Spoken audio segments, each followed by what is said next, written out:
Assalamualaikum warahmatullahi wabarakatuh. Perkenalkan, nama saya Anggi Widya Gusmia Putri dengan NIM 23124/2008. Di sini saya akan menjelaskan tentang respirasi dengan mata kuliah pengantar fisiologi tumbuhan dan dosen pengampu Ibu Halimatus Sa'diyah Hasibuan, SP, MSI.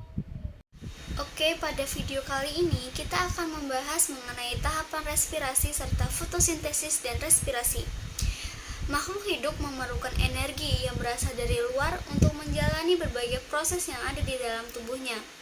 Hal ini dilakukan untuk membentuk suatu protein, untuk pertukaran zat melalui membran, untuk pergerakan, untuk reproduksi, dan untuk proses fisiologi lainnya. Ada banyak sekali organisme yang mendapat energi dengan melalui fotosintesis, seperti tumbuhan dan alga. Energi yang tersimpan dalam molekul organik pada makanan ini ada di matahari. Energi akan mengalir menuju ekosistem seperti cahaya, sebagai cahaya matahari dan berwujud panas. Bagaimana sih proses aliran energi tersebut ketika tumbuhan terkena cahaya matahari? Maka akan terjadinya fotosintesis. Nah, prosesnya terjadi pada kloroplas yang berada di daun. Selanjutnya, fotosintesis ini akan menghasilkan oksigen beserta dengan molekul organik. Dan oksigen inilah yang akan digunakan oleh mitokondria pada organisme eukariotik untuk bahan bakar terjadinya respirasi seluler. Dan sehingga nantinya akan menghasilkan ATP yang dikeluarkan dalam bentuk panas. Selanjutnya, respirasi seluler ini juga menghasilkan produk lainnya berupa produk sampah, yaitu karbon dioksida dan uap air. Karbon dioksida dan uap air ini akan digunakan sebagai bahan baku untuk proses fotosintesis.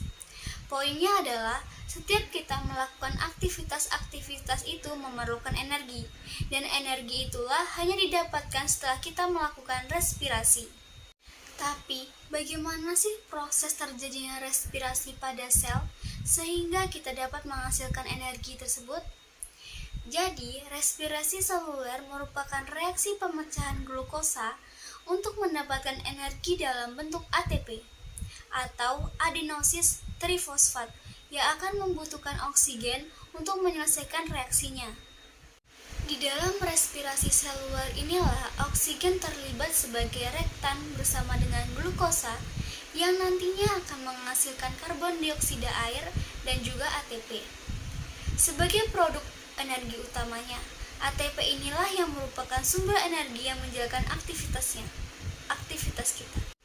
Adapun tahapan respirasi secara umum yang terdiri dari respirasi aerob dan anaerob, di mana di dalam respirasi aerob terdapat glikolisis, dikarboksilasi oksidatif, dan sikloskep, dan rantai transfer elektron. Dan pada respirasi anaerob terdapat glikolisis dan fermentasi. Nah, di sini kita dapat melihat perbedaan aerob dan anaerob, di mana pada aerob diperlukan oksigen dan terjadi seumur hidup, dan juga terletak pada sitoplasma dan mitokondria. Dan pada aerob menghasilkan 36 ATP dan air.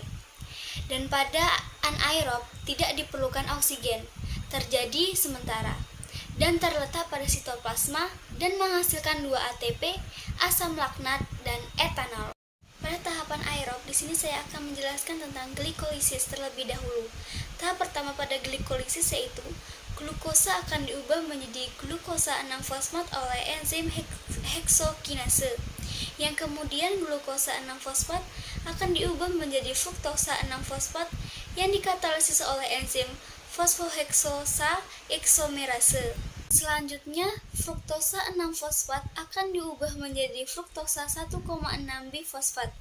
Reaksi ini dikatalisis oleh enzim fosforfruktokinase, di mana fruktosa 1,6 bifosfat atau 6 atom C akan dipecah menjadi gliseraldehid 3-fosfat atau 3 atom C, dan kemudian dihidroksi asetot fosfat atau 3 atom C. Dari fruktosa 6-fosfat akan diubah menjadi fruktosa 1,6 bifosfat. Reaksi ini dikatalisis oleh enzim fosfokinase. fruktosa 1,6 bifosfat atau 6 atom C akan dipecah menjadi gliseraldehid 3 fosfat atau 3 atom C dan dihidroksi asetot fosfat 3 atom C. Kemudian, satu molekul dihidroksi asetot fosfat yang terbentuk akan diubah menjadi gliseraldehid 3 fosfat oleh enzim tritrosa fosfat ismerase, menjadikan dihidroksi aset. Gliseraldehid 3 fosfat kemudian akan diubah menjadi 1,3 bifosfoliserat oleh enzim gliseraldehid 3 fosfat dehidrogenasi. Pada reaksi ini akan terbentuknya NADH. Kemudian 1,3 bisfoliserat akan diubah menjadi 3 fosfoliserat oleh enzim fosfoliserat kinase. Pada reaksi ini dilepaskan oleh energi dalam bentuk ATP. Kemudian 3 fosfoliserat akan diubah lagi menjadi 2 fosfoliserat oleh enzim fosfoliserat mutase. Setelah itu 2 fosfoliserat akan diubah menjadi fosfoinol pirufat oleh enzim enolase. Yang kemudian fosfonil pirufat akan diubah menjadi pirufat yang dikatalisis oleh enzim pirufat kinase. Oke, sekarang kita akan lanjut mengenai mekanisme dekarboksilasi oksidatif, di mana tahap awalnya yaitu dekarboksilase melepaskan gugus karboksil atau CO2 pada asam pirufat untuk setiap satu molekul asam pirufat dan melepaskan molekul CO2. Dan kemudian asam pirufat ini menjadi senyawa asetil. Kemudian ikatan pun terputus antara karbon nomor 2 dan karbon nomor 3 asam pirufat. Hal ini menyebabkan adanya elektron yang dilepaskan dan harus ditangkap oleh NAD sehingga akan membentuk NADH. Setelah itu, asetil tidak bisa langsung masuk ke tempat terjadinya siklus Krebs, sehingga membutuhkan tanda pengenal, yaitu koenzim A, yang merupakan senyawa mengandung sulfur yang berasal dari vitamin B yang berkaitan dengan asetil dan akan membentuk asetil-CoA. Oke, selanjutnya kita masuk ke dalam tahap siklus Krebs, di mana tahap awalnya adalah proses pembentukan sitrat. Dalam proses ini terjadi penggabungan antara molekul asetil-CoA dengan aksoloasetat yang membentuk asam sitrat. Yang kemudian sitrat dihasilkan dari proses sebelumnya diubah menjadi isositrat dengan bantuan enzim keakotinase yang mengandung Fe2 dan terjadilah proses dekarboksilasi atau perombakan 3 pertama kali. Pada tahap ini juga isositrat diubah menjadi alfa ketoklurat oleh enzim yang sama dan dibantu oleh NADH. Yang kemudian terjadilah proses pengubahan alfa ketoglutarat menjadi succinyl CoA oleh enzim alfa ketoglutarat kompleks dan proses oksidasi. Dan oksinyl CoA kemudian diubah menjadi suksinat. Tahap pengubahan inilah yang dibantu oleh Mg2+ dan GDP yang dengan fosfat membentuk GTP. GTP inilah yang diubah menjadi ATP sehingga menjadi energi yang dibutuhkan oleh jaringan. Pada tahapan ini, suksinat akan dioksidasi menjadi fumarat dengan bantuan enzim suksinat dehidrogenase, di mana tahapan ketujuh ini adalah proses hidrasi.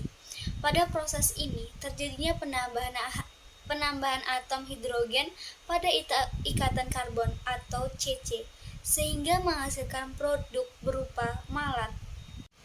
Dan malat kemudian dioksidasi menghasilkan aksolosetat yang dibantu dengan enzim malat dehidrogenase.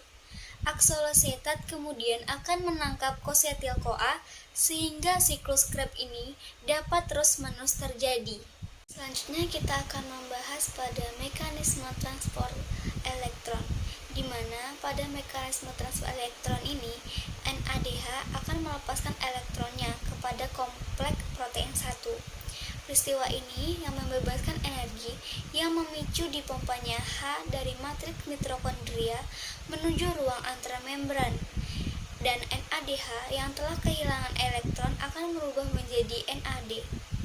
Dan elektron akan terus dan elektron akan diteruskan kepada ubiquinon. Kemudian, elektron diteruskan pada kompleks protein 3, di mana hal ini akan memicu dipompanya H+ keluar menuju ruang antramembran.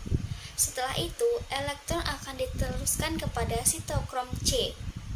Kemudian, elektron akan diteruskan kepada kompleks protein 4, yang dimana akan memicu dipompanya H+ keluar menuju ruang antramembran. Dan setelah itu, elektron kemudian akan diterima oleh molekul oksigen, yang kemudian berikatan dengan dua ion H akan membentuk H2O. Hal tersebut dinamakan dengan kemisosmosis. Bila dihitung, transfer elektron dari bermacam-macam protein tak dapat memicu dipompanya 3H+, yang keluar menuju ruang antramembran. H+ atau proton tersebut akan kembali menuju matriks mitokondria melalui enzim yang disebut dengan ATP sintase. Dengan lewatnya H+ pada ATP sintase akan memicu enzim tersebut membentuk ATP secara bersamaan. Karena terdapat 3H yang masuk ke dalam matriks, maka terbentuklah 3 molekul ATP. Proses itulah yang menjadi pembentukan ATP oleh enzim ATP sintase. Oke, selanjutnya kita akan membahas tentang respirasi anaerob, di mana pada tumbuhan yang berespirasi anaerob, prosesnya disebut juga sebagai fermentasi.